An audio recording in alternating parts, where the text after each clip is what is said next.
يا من يرى يا من يرى Азан KZ исламдық порталы ұсынады. في ظلمة الليل البهيج. أعوذ بالله من الشيطان الرجيم. بسم الله الرحمن الرحيم.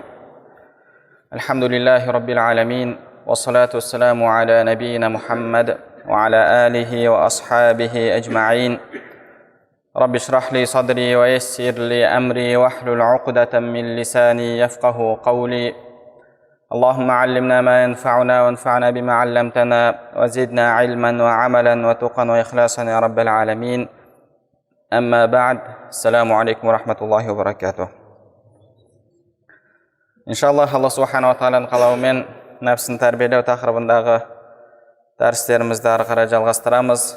Біз сіздермен өткен дәрісімізде тәубе бабын тамамдаған болатынбыз.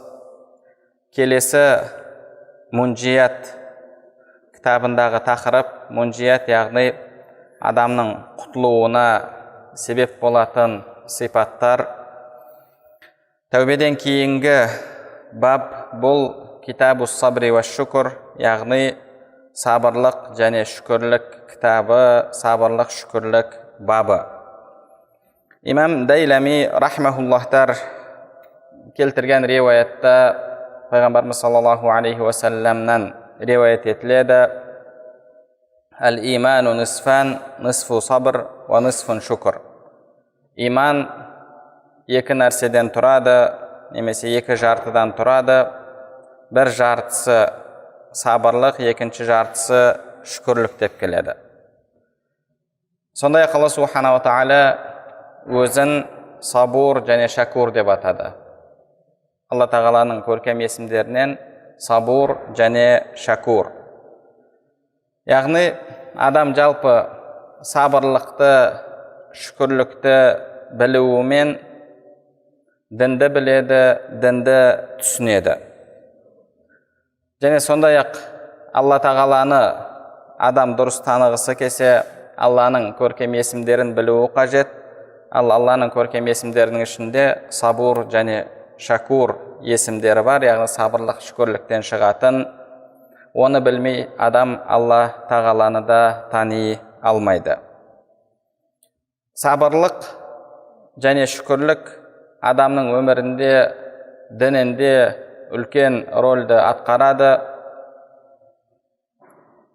Қажет болса, сабырлық діннің жартысы. Яғни қазір риуаятта келгендей, себебі қарап отыратын болсақ, адамның дінге амал етуі екі нәрседен тұрады.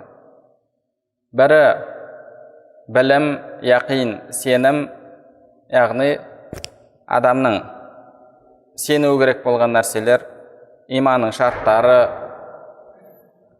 жәннат тозақтың бар екендігі, күнә адамды тозаққа салатындығы, жақсы амалдар адамды жәннатқа жетелейтіндігі. Адам осының барлығын білуі керек, осыған нақты сенуі керек. Яқин сеніммен сенеді, одан кейін соны амалға асырады. Амалға асыру, яғни құлшылықтарды жасау, оған сабыр керек. Күнәлардан тыйылу керек, оған сабыр керек. Басына өмірінде түрлі қиыншылықтар келеді, түрлі жағдайлар болады. Сол кезде сабырлық етуі керек. Қарап отыратын болсақ, амалдың барлығында адамға сабырлық керек. Амалдың барлығында адамға сабырлық керек. Яғни дін бұл яқин және сабырдан тұрады. Яқин нақты сенім, адамның сенімі қаншалықты күшті болған сайын, оның сабырлығы күшейеді. Яғни сіздің жүрегіңізде күнәнің зиян екендігі қаншалықты күшейеді, сол сенімсіздегі соншалықты сіз күнәмен күресе аласыз. Күнәмен күресу үшін адамға сабырлық керек. Құлшылық жасау үшін адамға сабырлық керек. Басына қиыншылық түскен кезде шыдау үшін, артық іс-әрекетке бармау үшін, шариғаттың шеңберінде қалу үшін адамға тағы да сабырлық керек.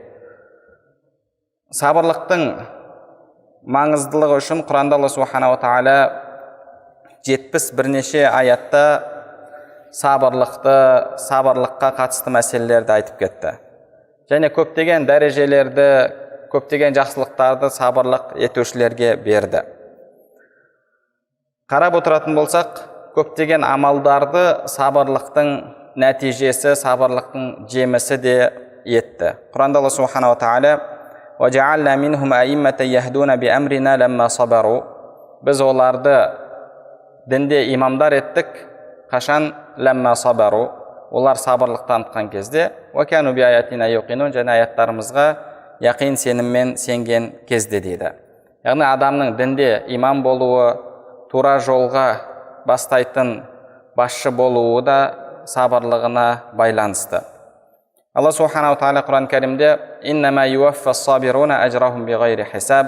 Сабыр етушілер қияметте сый-сияпатын, жақсылығын есепсіз алады дейді.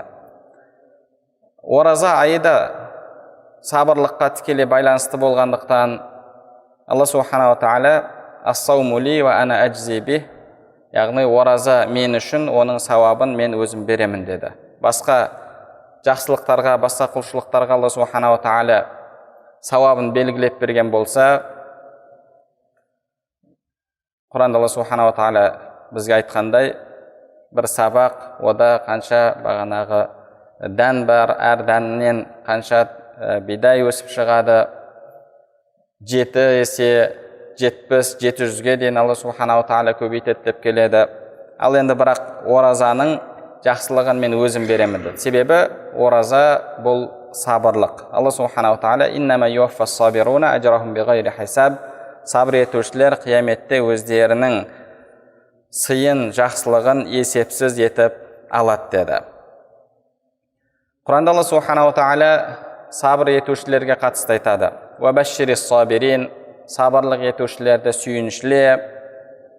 «Аллазина иза асабатхум мусибатун қалу инна лиллахи ва инна илайхи ражиун». Оларға бір мусибат, қиыншылық келетін болса, олар «Инна лиллахи ва инна илайхи ражиун» деп айтады. Оларға Алла Тағала айтады: «Улайка алейхим салаватум мин раббихим ва рахма ва улайка хумул мухтадун». Оларға Алла Тағаладан мейірім бар, мағфирет бар, кешірім бар, және солар тура жолда болушылар дейді. Яғни сабырлық етуші адамға Алланың мейірімі, рахымы, жақсылығы бар. Оған періштелер, ол адам үшін періштелер дұға жасап тұрады. Яғни сабырлықтың көптеген пайдалары бар. Пайғамбарымыз саллаллаху алейхи уассалам имам Бухари және Муслим келтірген хадисте: «Вама у'тия ахадун атаан хайран ва аусаа мин ас-сабр». Адамға берілген ең қайырлы, ең үлкен, ең кең нәрсе бұл сабырлық дейді. Себебі адамның өмірі жалпы екі жағдайдың бірінде болады. Адам өмірінде екі жағдайдың бірінде болады. Жақсылықта болады, немесе қиыншылықта болады. Адамда сабырлық болатын болса, бұл адам осы екі жағдайда да жеңіспен, екі жағдайда да зиянға ұшырамастан шығады. Пайғамбарымыз саллаллаху алейхи уассалам ол жайында айтады: «Аджабан ли амрил муъмин, инна амраху куллаху лаху хайр». Мұсылман адамның ісі қандай таңқаларлық, қандай ғажап, оның ісінің барлығы оған хайырлы. «Валейса залка ли ахадин илля лил муъмин». Бұл жақсылық тек қана мұсылманға болады дейді. «Ин асабатху сарра шакар». Егер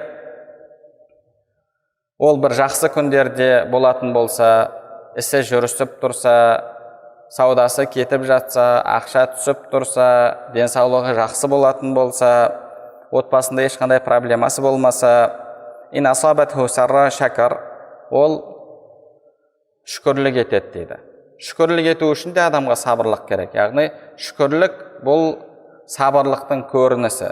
Себебі адамның қолында дүние болған кезде харамға бармауға шыдау, сабырлық ету, бұл қолыңда ақша жоқ кезде күнә істеуге шыдаудан қайда қиын.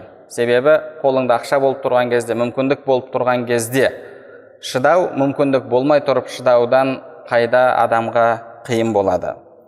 Яғни ол сол уақытта сабырлық етіп, сол дүниенің жақсылықтың шүкірлігін өтейді. Факана хайран лах, ондай болса, сол жақсы жағдайда болуы ол адам үшін хайырлы, мұсылман адам үшін. Вайн асабатху дарра сабар. Егер оның басына қиындық келетін болса, ол сабырлық етеді дейді. Факана хайран лах, бұл да оған хайырлы дейді. Бұл да оған хайырлы. Абу Бакр радиаллаху анху басына қиыншылық түскен, үйінде бір жақыны қайтыс болған адамға барып көңіл айтса, мына сөздерді айтады екен. Қаласаң,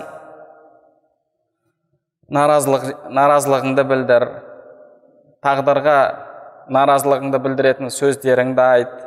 Небір адамдар бар ғой, шыдай алмай сондай сөздерді айтып жататын. Қаласаң солай істе, саған күнә болады, соңында Алланың қалағаны болады. Қаласаң сабырлық ет, Алла разы болатын сөздерді айт, Алланың саған сауабы болады, соңында Алланың қалағаны болады дейді.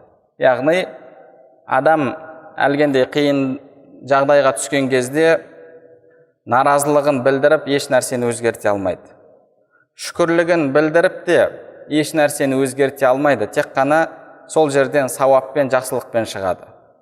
Яғни сіз бір туысқаныңыз қайтыс болған кезде инна лиллахи ва инна илайхи ражиун десеңіз де, немесе Құдай не жаздым саған десеңіз де, сіздің жоғалтқан адамыңыз қайтып тіріліп келмейді. Яғни сіздің сөзіңіз еш нәрсені өзгертпейді, тек қана сіз сол жағдайдан сауаппен шығасыз, немесе күнәмен шығасыз.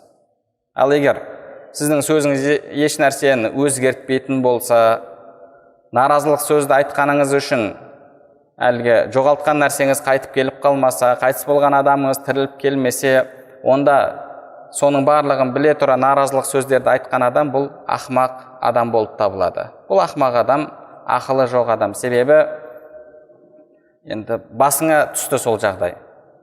Алдыңда таңдау тұр. Наразылық білдір, немесе разылығыңды білдір. Алла тағала сауабын береді, немесе күнәсін береді. Болды. Одан басқа еш нәрсе жоқ. Одан басқа ешқандай адамда мүмкіндік жоқ. Сол үшін де Абу Бакр радиаллаху анху солай айтатын болған. Қаласаң былай істе, қаласаң былай істе. Соңында Алланың қалаған болады. Сенің сөзің еш нәрсе өзгертпейді. Тек қана сен сол жағдайдан сауаппен шығасың, не күнәмен шығасың, болды. Пайғамбарымыз саллаллаху алейхи вассалам мұсылман адам жайында, сабырлы адам жайында айтып жатыр, оның ісінің барлығы хайырлы дейді. Оның басына қиыншылық түссе, сабырлық етеді, егер жақсы күндерде болса, оған шүкірлік етеді. Ол екеуі де ол адам үшін хайырлы болады. Алдыңғы сахабалардан келетін сөздер бар сабырлыққа қатысты. Умар ибн ал-Хаттаб радиаллаху анху Абу Муса ал-Аш'ари радиаллаху анхуге хат жазған, сол хатында мынандай сөздер келген. Алейка бис сабр, сабырлық ет, уалам анна сабра сабран, біл сабырлық екі түрлі болады. Ахадухума афдалу минал ахар, бірі екіншісінен абзал. Ас-сабру фил мусибати хасан, ва афдалу минху ас-сабру амма харрамаллаху та'ала. Мусибатқа, қиын күндерге сабырлық ету жақсы, одан да абзалы Алла тағала тыйған, арам еткен нәрселерге сабырлық ету дейді. Али радиаллаху анхуден келетін сөз бар. Буниял иману аля арбаи дааим. Иман төрт нәрсеге негізделген дейді. Төрт үстінге құралған. Әл-яқину ва-сабру вал-джихаду вал-адл. Яқин сенім, сабырлық, Алла жолында күрес және әділдік дейді. Али радиаллаху анхуден тағы да келетін сөз бар. Ас-сабру минал иман биманзилати ар-раси минал жасад. Иман мен сабырлықтың арасындағы байланыс бұл денемен бас секілді дейді. Денемен бас секілді. Яғни сабырлық сол денедегі бас секілді. Вала жасада лиман ла расалах, вала имана лиман ла сабралах. Басы болмаған адамның денесі жоқ, ал сабырлығы болмаған адамның иманы жоқ дейді. Абу Дарда радиаллаху анхуден келетін сөз бар: «Зарватул иман ас-сабру лил хукм ва рида бил қадар». Иманның шыңы бұл Алланың үкіміне жазғанына сабырлық ету және тағдырыңа разы болу дейді.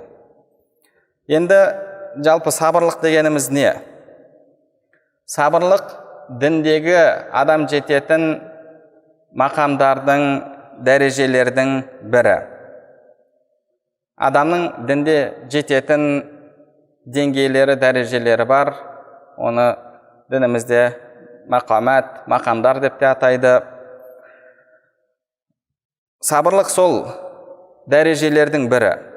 Ол дәрежеге жету үшін адамда үш нәрсе болуы қажет.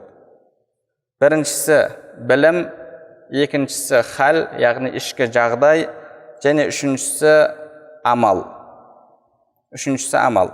Бірінші білім тұрады, одан кейін хал, үшіншісі амал. Білім, хал, амал. Яғни білім бұл тал секілді.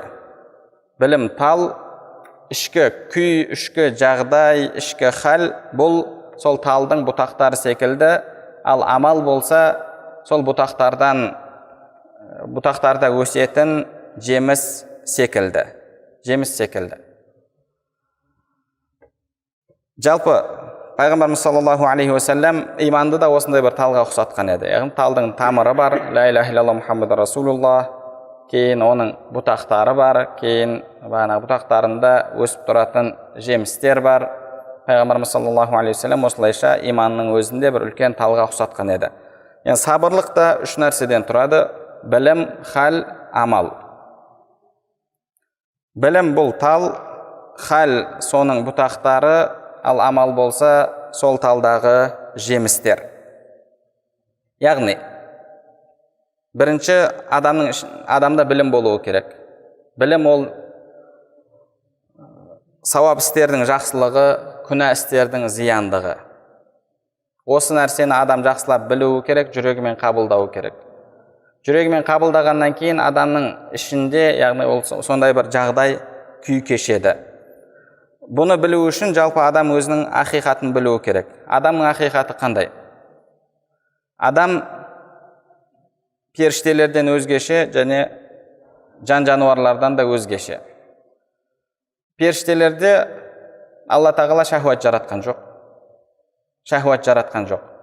Олар тек қана Алла тағалаға құлшылық жасайды, Аллаға құлшылық жасаудан ешқашан жалықпайды.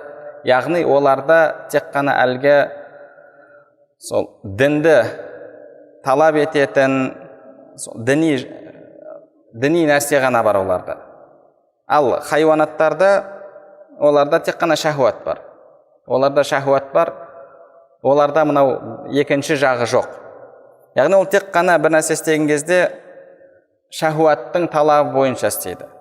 Жегісі келеді, жейді, ішкісі келеді, ішеді, жыныстық қатынасқа түскісі келген уақытта түседі.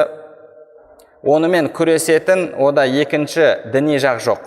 Ал періштеде тек қана діни жағы бар. Ода мынау шахуат жағы, әлгі адамның шахуатына жағымды болған нәрселерді талап ететіндей оларда ондай нәрселер жоқ. Ал адамда қарап отыратын болсақ, адамда осының екеуі де бар. Яғни басында бірінші бастапқы кезде, жас кезінде ода тек қана шахуат болады. Жегісі келеді, жылайды, ішкісі келеді, жылайды, өсе келе, яғни жегісі келген нәрсесін сұрайды, ішкісі келген нәрсесін сұрайды, және істегісі келген нәрсені істейді. Ода әлі білім жоқ. Ода әлі білім болмайды. Мынау шахуатқа екінші төтеп беретін нәрсе болмайды. Яғни мысалы, кішкентай бала оған қанша ауырып тұрса да дәріні іш десең, ащы дәріні ішкісі келмейді. Неге? Себебі шахуатына ол нәрсе жақпайды. Адамның шахуатына, яғни табиғатына ол нәрсе жақпайды. Ода енді сол шахуатпен күресетін ақыл жоқ. Сен ауырып жатсың, бұл ауруың қауіпті, қатерлі, мына ащы дәріні ішпесең ауруың күшейіп кетеді, ащы дәріні ішсең ауруың жазылады деген ода ондай түсінік, мына жерде мәлімет, білім жоқ. Сол үшін ол бас тартады. Ал бірақ адам мысалы үлкейсе, ауырған кезде ол қанша ауырса да, қанша қиын болса да, операция жасау керек болса, операция жасатады. Яғни қиналып емделу керек болса, оны да жасайды, барлығын жасайды. Неге? Себебі ол әлгі аурудың зиян екендігін біледі. Ода білім пайда болды. Білім пайда болды. Басында адам жас кезінде тек қана шахуатының талабы бойынша қимылдайды. Бірақ уақыт өте келе, балағатқа жеткен кезде, есейген кезде Алла тағала оған білім береді. Біліммен ол, яғни бір нәрсе пайдалы, немесе адамның нәпсісіне жағымды болып, бірақ зиянды болатындығын, бір нәрсе зиянды болып, немесе адамның нәпсісіне жақпайтын болып, бірақ пайдалы болатындығын біледі. Сөйтіп, оның ішінде нәпсісіне жағатын нәрсемен, жағатын бірақ зиянды нәрсемен, енді нәпсісіне жақпайтын бірақ пайдалы нәрсе екеуін таңдау, сол нәрсенің қайсысын артық көру деген мәселеде арада күрес кетеді. Арада күрес кетеді. Бұл діни мәселелерде де сондай. Дінде де тура сондай. Адам уақыт өте келе Алла тағала оған білім береді, ода иман болады. Сонымен ол күнәлардың нәпсіге жағымды болғанымен зиян екендігін біледі. Бірақ мына жақта нәпсісі бар, соны талап етіп тұрған. Құлшылықтардың нәпсіге ауыр болғанымен Алланың разылығына жеткізетіндігін ол біледі. Сөйтіп оның ішінде күрес кете бастайды. Ішінде күрес кетеді. Яғни бір жақта әлгі шахуаттың талаптары, екінші жағында діннің талаптары. Екі жақта күрес кетеді. Мынаның әскерлері бар, ол шайтандар, мына жақтың әскерлері бар, бұлар періштелер дейік. Екеуінің соғысатын жері бұл адамның жүрегі. Алаң, соғыс алаңы адамның жүрегі. Егер дін жағы, періштелер жағы жеңсе, яғни адамда сабырлық сезімі пайда болады, оның нәтижесі әлгі нәпсісі қалап тұрған нәрсені тастау. Яғни тастау, бір нәрсені тастаған кезде, тастау сол сабырлықтан шығатын, сабырлықтан туындайтын жеміс. Сол үшін де жалпы сабырлық деген бұл ішкі сезімге қатысты нәрсе. Ішкі сезімге сабырлық деп айтылады. Оның нәтижесі, мысалы, сіздің жүрегіңізде соғыс кетіп жатыр, таңғы уақытта. Нәпсіңіз ұйықтауды қалап тұр. Мына жақта діни талап бар. Намаз оқуың керек, намаз оқымасаң Алланың алдында күнәһар боласың, намаз оқысаң Алла саған разы болады, ертең сауабын береді. Екеуінің арасында күрес кетеді. Сөйтіп, діни жақ жеңеді. Жеңген кезде, яғни сізде сабырлық халі пайда болады, оның нәтижесі сіз жылы төсегіңізді тастап, тұрып, дәретіңізді алып, намазыңызды оқисыз. Бұл жеміс, яғни әлгі құлшылық, әлгі іс жеміс. Ал ішкі жағдай сол кезде сіз, яғни сабырлық жасадыңыз. Сабырлыққа қол жеткіздіңіз. Сабырлық бұл діни талап пен шахуаттың талабы екеуі бір-біріне қарама қайшы келген кезде, арасында соғыс кеткен кезде, діни жақтың жеңіп шығуы және дін талап еткен нәрсені істеу. Осы жалпы сабырлық деп аталады. Енді адамның жүрегіндегі білімі қаншалықты күшті болса, адамдағы ішкі сабырлық халі, сабырлық жағдайы соншалықты күшті болады, және нәтижесі адам сол дін талап еткен нәрселерді істейтін болады. Яғни сіздің жүрегіңізде күнәнің зардабы, сауап амалдардың жақсылығы қаншалықты күшейетін болса, соған қатысты сізде яқин, сенім қаншалықты мықты болатын болса, сіздің сабырыңыз соншалықты күшті болады. Соншалықты күшті болады.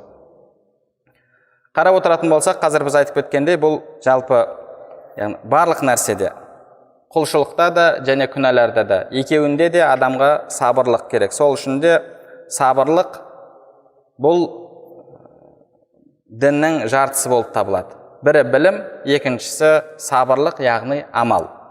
Амалға адамға әрдайым сабырлық керек. Енді сол сіздің жүрегіңіздегі сабырлық қай мәселеде болып жатқанына байланысты сабырлықтың атауы әртүрлі болады. Мысалы, Алла тағала сізге рызық несібені аз етіп жазды. Әлбетте, Алла тағала маған рызықты аз еткен екен, болды, мен талап етпеймін деп жата бермейсіз, себебі қанша жазғанын білмейсіз. Бірақ Алла сізге рұқсат еткен жолмен рызқыңызды талап етіп жатсыз, ал рызық әлбетте қанша жазылған болса, сонша келеді, одан артық келмейді. Алла тағала сізге рызықты аз етіп жазған екен. Аллаху фаддала бa'дакум аля бa'дин фир ризq. Алла сендердің біріңді екінші біреуден рызықты артық етті деді. Біреуге көбірек рызық берілді, біреуге азырақ рызық берілді. Енді сол Алланың сізге берген рызқына сіз сабыр етіп, харам жолға түспесеңіз, сіздің сабырлығыңыз қанағат деп айтылады. Қанағат деп аталады. Яғни ол адамда қанағат бар. Адам соғыс алаңында тұрған кезде нәпсісі өмір сүр, өлім ауыр нәрсе, қиын нәрсе, жан тәтті, қашып кет, не қыласың деді. Мына жақтан дін жағы адамдағы. Соғыс майданынан, алаңнан қашу үлкен күнә. Егер сен дініңді қорғап, қаза табатын болсаң, шахид боласың, шахидтің Алланың алдындағы дәрежесі жоғары деп, осындай іште соғыс кетті. Сол жерде діни жақ басым келетін болса, және сіз сол шайқаста төтеп, сабырлық танытып тұрып беретін болсаңыз, жауға қарсы төтеп беретін болсаңыз, бұны батырлық деп атайды. Бұның екінші жағы қорқақтық. Егер әлгі қарын шахуаты немесе жыныстық шахуат сізден харам нәрсені істеуді талап еткен кезде соған қарсы тұрып берсеңіз, бұл сабырлықтың аты иффа. Араб тілінде яғни иффа, тааффуф деп аталады. Яғни зинадан, сол секілді жаман нәрселерден арылу. Егер басыңызға бір мұсибат түсетін болса, ол кезде, яғни көбінше ол сабырлық деп аталады. Басыңызға қиындық түсті, туысқаныңыздан айырылдыңыз. Сол кезде артық сөз айтпай, инна лиллахи ва инна илайхи раджиун деп шариғаттың шеңберінен шықпасаңыз, бұл сабырлық деп аталады. Егер бір адам сіздің көңіліңізге тиді, немесе сізге дөрекілік танытты, сол кезде сіздің шахуатыңыз талап етеді. Нені талап етеді? Әлгі адаммен ұрысуды, оған айқайлауды, әсіресе сізден дәрежесі төмен адам болатын болса, әсіресе қол астыңыздағы адам болатын болса, оған әртүрлі ауыр сөздерді айтуды шахуатыңыз сізден талап етеді. Яғни шахуатыңыз сол нәрсені қалап тұрады. Бірақ сіз олай істемесеңіз, дөрекілік танытпасаңыз, онда бұл сабырлық хилм деп аталады, яғни жұмсақтық. Сабырлық қандай жағдайға байланысты болса, сол жерде сіздің шахуатыңыз талап ететін нәрсе бар, және діни жақ талап ететін нәрсе бар. Діни жағыңыз басым келген кезде, сіз дін талап еткені бойынша не істейсіз, мысалы, оның атауы болады, сол нәрсе сабырлық жалпы. Себебі сабырлық дегеніміз, яғни жалпы адамның ішіндегі шахуат жағы мен діни жақ екеуінің арасындағы күрес, сол күресте діни жақтың басым келуі.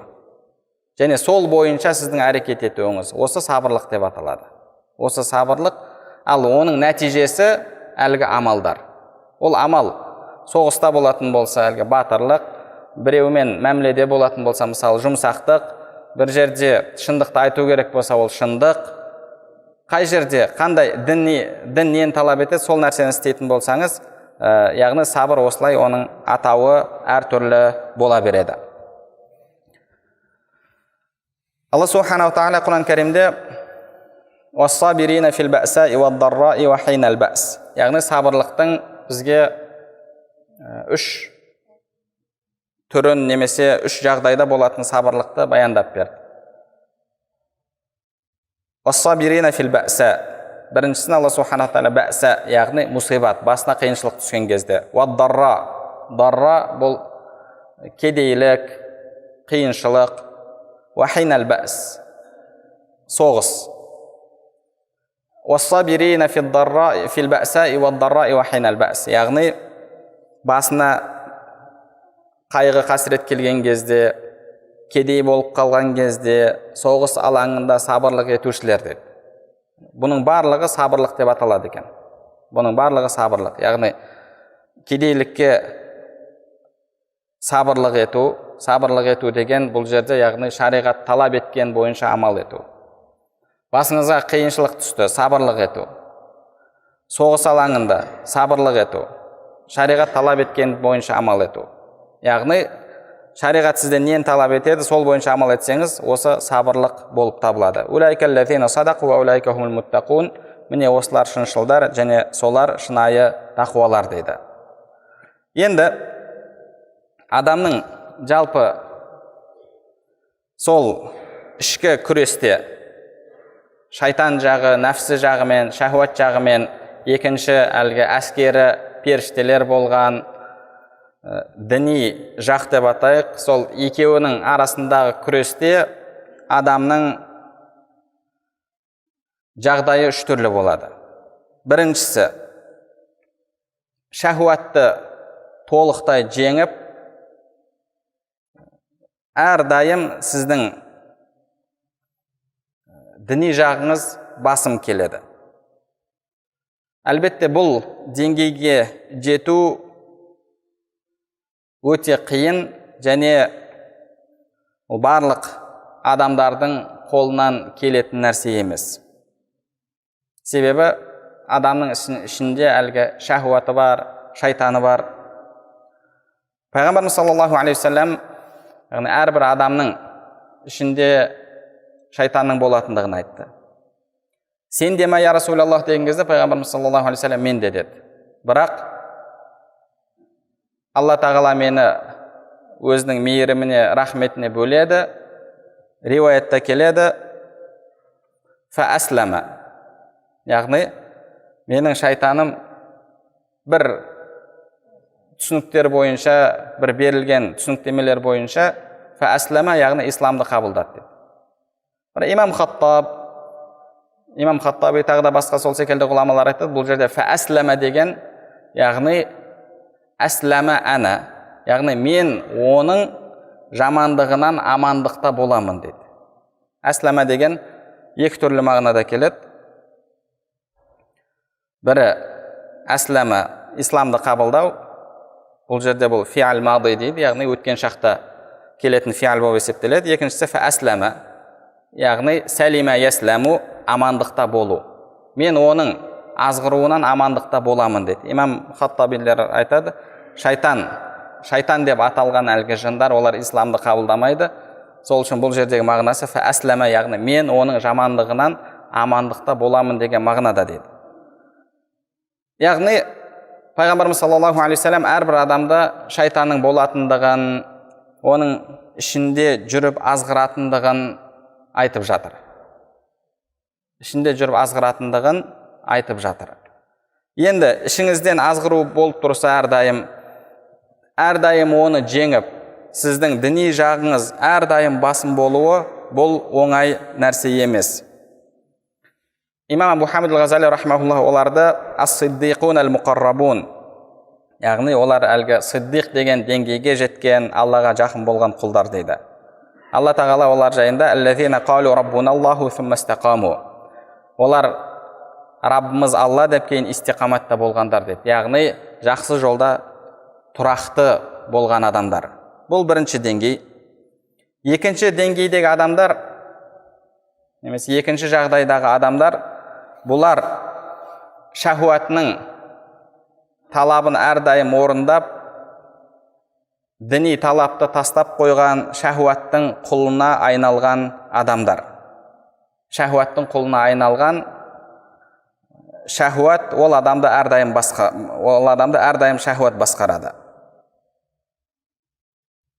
Кей жағдайда ол адам күдер үзу деңгейіне де жетеді. Күдер үзу деңгейіне жетеді.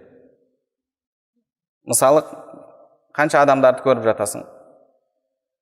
Үлкен адамдарды, намаз оқымайсыз ба десеңіз, немесе енді осы арақты тастаңыз, жасыңыз енді пайғамбар жасына жетіп қалды деп айтсаңыз, енді біз ескінің адамдарымыз ғой, енді жастар не қылмаса, енді біз енді кеттік қой, осылай болды ғой деп, яғни былайша айтқанда, ол өзіне үкім шығарып қойып отырды.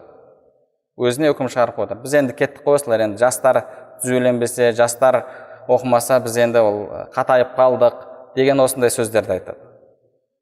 Алла субханаху тағала Құран кәрімде ондай адамдар жайында фа'арид амман тавалла ан зикрина ва лам юрид илля аль-хаята ад-дуnya, біздің дінімізден, зікірден бас тартып, тек қана дүниені қалаған адамдардан бет бұр деп пайғамбарымыз саллаллаху алейхи вассалам айтады. Залика маблағухум минал илм, олардың білімінің жеткен жері осы дейді. Кейде ол құлның, шахуатының құлы болып жүреді, бірақ тағы да Алла тағаладан үміт етеді. Алла тағала мен намазыма, оразама қарап қалды дейсің ба?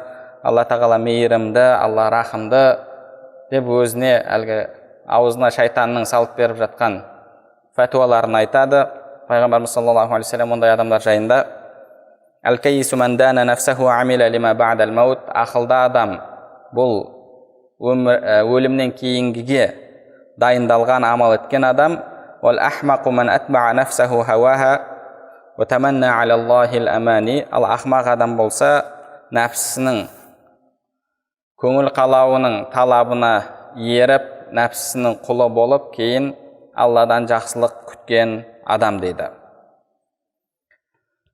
Бұл адамдар жайында имам Абу Хамид аль-Ғазали рахмахуллах мынандай керемет мысалды айтады. Алла тағала адамға ақыл берді. Ақылмен ол ойлануы керек. Менің нәпсім талап етіп жатқан нәрселер бар, шайтан азғырып жатыр, бірақ мына жақта дін бар, ертең ақирет бар, жаннат тозақ бар, Алланың діні рас, кітабы рас, дін ақиқат. Ондай болса мен дін бойынша амал етуім керек. Ал шахуат мені әрдайым жаманшылыққа итермелейді. Осылайша адам, яғни ақылын істетуі керек. Бірақ бұл адам ақылын діннің талабы бойынша істетпейді, оның ақылы шахуатының құлы. Шахуаты бір нәрсені қалайды, шайтан бір нәрсені одан талап етеді. Бұл ақылын тек қана сол талапты қалай орындауға ғана істетеді. Қалай орындаймын, қалай шахуатымды қандырамын. Яғни ол үшін де адамға ақыл керек. Мысалы, ол рахаттанып өмір сүргісі келеді. Мына жақтан шахуаты, онда ұрла, бір жерден ұрлап ала сал дейді. Ұрлау үшін де адамға ақыл керек. Ақымақ адам ұрлай алмайды. Ол қалай барамын, мынандай уақытта қалай керемін, қалай бағына сигнализациясын өшіремін, үйтемін, бүйтемін, әлгі нені ашу, сейфті ашудың жолдары. Оның ақылы шахуатының құлына айналған. Бұл адам дейді, мұсылман адамды ұстап алып, кәпір адамдарға құлдыққа сатып жіберген, немесе құлдыққа ұстап берген адам сияқты деді. Мұсылман адам, кәпір мұсылманды ұстап алса не істейді? Кәпір мұсылманды ұстап алса, шошқасын бақтырады. Әлгі, мысалы, оның арақтары болуы мүмкін, сол арағы бар сарайын қарауылдатады. Яғни оны өзінің күнәларына жұмсайды. Күнә істеріне жұмсайды. Адам қашан өзінің ақылын осы шахуаттың құлына айналдырады, бұл адам тура әлгі мұсылман адамды ұстап алып, қол аяғын байлап, кәпірлерге тапсырған адам сияқты. Мына сендер өздеріңнің күнәларыңа, әлгі харам істеріңе пайдаланыңдар деп, мұсылманды кәпірге тапсырған адам сияқты дейді. Және тағы оған мысал келтіреді. Бір адамға патша жақсылық жасады.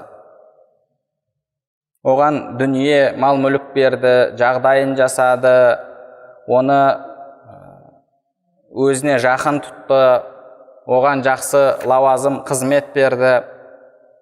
Ал әлгі адам патшаның бір күні жас баласын ұрлап алды, патшаның дұшпандары бар, сол дұшпандарына апарып берді. Бұл адамның ісі қандай іс? Бұл адамның ісі яғни сондай бір оңбағандық, жаман іс болып табылады. Енді адамның Алла тағала берген ең үлкен мүмкіндігі, немесе Алла тағала адамға берген ең үлкен нығмет бұл ақыл нығметі. Ал жер бетінде адамдар табынған ең жаман нәрсе бұл әл-хауа, яғни адамның көңіл қалауы, шахуаты. Алла субханаху ва тағала Құран кәрімде «Афарайта ман иттахада илахаху хауах», өзінің көңіл қалауын, шахуатын құдай етіп алған адамды көрмейсің бе деді. Құдай етіп алған адамды көрмейсің бе? Жер бетінде адамдар табынған ең жаман нәрсе бұл адамның өзінің көңіл қалауы. Яғни адамның көңіл қалауы, әлгі шахуаты Алланың дұшпаны. Сіз енді Алла тағаланы сізге жаратып берген ең жақсы нығметін алып, сол Аллаға дұшпан болған шахуаттың құлына айналдырсаңыз, әлгі сізге жақсылық жасаған патшаның баласын алып, патшаның дұшпандарына апарып берген адам сияқтысыз. Бұл адамдардың мысалы осындай дейді. Ал енді үшінші жағдайдағы адамдар бар. Бұл адамдар жүрегінде әрдайым соғыс кетеді. Яғни ол адам әрдайым тырысуда, әрекет етуде, бірақ кейде шайтан жағы, шахуат жағы басым келіп қалады, кейде күнәларға түсіп қалады, бірақ ол берілмейді, қайтадан тағы да күреседі. Алла субханаху ва тағала бұндай адамдар жайында «Халату амалан салиха ва ахара сайиа асаллаху айятуба алейхим», жақсы амалдармен жаман амалдарды араластырып жібергендер дейді. Асаллаху айятуба алейхим, иншалла Алла тағала олардың күнәләрін кешірер. Яғни шахуатпен күресуді, соғысты мүлдем тастап қойған адамдар, бұлар әлгі хайуанаттар секілді, тек қана шахуатының талабы бойынша амал етеді. Ал бірінші деңгейге жету әрбір адамның қолынан келмейді, ол өте қиын. Ондай болатын болса, басым көпшілігіміз осы үшінші деңгейдегі адамдардан болса, яғни әрдайым ішінде күрес кетеді, жақсылық пен жамандық қолдан келгенше жеңуге сол күресте және Алланың талап еткені бойынша амал ететін болсақ, біз иншалла сол Алла тағала күнәләрін кешірер деген пенделердің қатарына кіреміз. Енді жалпы сабырлықтың не нәрседе сабыр ету керектігіне байланысты екі түрі болады дейді. Бірі өте ауыр болған нәрселер. Бұл жердегі сабырлықты араб тілінде, шариғаттың тілінде тасаббур дейді. Тасаббур, яғни сондай бір ауыр сабырлықтың түрі. Ал екіншісі адамның табиғатына қатты ауыр болмаған нәрсе. Ол жердегіні сабыр деп атайды. Құранда Алла субханаху ва тағала «Фәәммә мән аъта уаттақа ва саддақа бил хусна», кім-кім яғни Алла жолында дүниесінен берсе және ақиретке иман келтірсе, біз оны жеңілдікке, оның ісін жеңілдетіп береміз дейді. Яғни адам әрдайым күресетін болса, әлгі қиын жерлерде сабырлық танытатын болса, иншалла Алла субханаху ва тағала әрі қарай оның ісін жеңілдетіп береді. Яғни бұл жердегі жалпы имам Абу Хамид ал-Ғазали рахмаһуллахтың айтып жатқаны, мысалы адам біреумен күресуі керек. Күресетін адам өзінің деңгейінде болатын болса, оны жеңу оңай болмайды. Ал егер мысалы жас баламен төбелесу керек болса, жас баланы оңай жеңеді. Сол секілді, яғни не нәрседе сабырлық таныту керек деген мәселеге қатысты сабырлық, егер ауыр нәрседе болса тасаббур деп аталады, егер жеңілдеу болатын болса, онда ол сабыр деп аталады дейді. Және одан кейін жалпы сабырлықтың қандай мәселеде болуына байланысты үкімі бар. Сабырлық парыз болады, макрух болады, харам болады. Алла нәсіп етсе, сабырлыққа қатысты бұл мәселелерді және басқа да мәселелерді келесі дәрісімізде үйренеміз. Алла субханаху ва тағала бәрімізді өзінің сабырлы құлдарынан етсін. Алла бәрімізге пайдалы білім нәсіп етсін, білімдерімізге амал етуімізді және амалдарымыздың қабыл болуын нәсіп етсін. Субханакаллахумма бихамдика, ашһаду ан ла илаха илля ант, астағфирука ва атубу илейк.